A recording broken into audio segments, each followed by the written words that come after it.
ఏం చెప్పారంటే సార్ అంతవరకేనా అనుకుంటే ఇంకేం చెప్పారంటే రెస్పాన్సిబిలిటీగా బిహేవియర్లో మార్పు వచ్చింది అని కూడా చెప్పారు.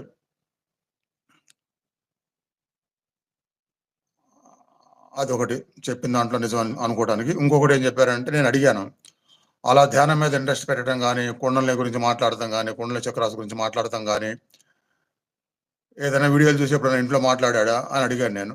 అడిగితే అట్లేం లేదు, అంతకుముందు ఏమీ లేదు, మీ దగ్గరికి వచ్చి వెళ్ళిన తర్వాత మాత్రమే అలా మాట్లాడాడని చెప్పిందనమాట. అప్పుడు నేను అన్నాను, అయితే మొదటిసారి నా దగ్గరికి వచ్చిన తర్వాత అంటున్నారు కాబట్టి అప్పటికప్పుడు ఏదైనా జరిగి ఉండొచ్చు. నా నుంచి కానీ, నా వెనకున్న నాతో పాటున్న మహాగురువుల నుంచి కానీ మొత్తం కలిపి మీ బాబుకి ఆ రోజు ఏదో జరిగి ఉండొచ్చు బ్లెస్సింగ్స్. అందుకని వెంటనే అలాంటి మార్పు, బిహేవియర్లో మార్పు, చక్రాస్ కనపడతాం అంటాము,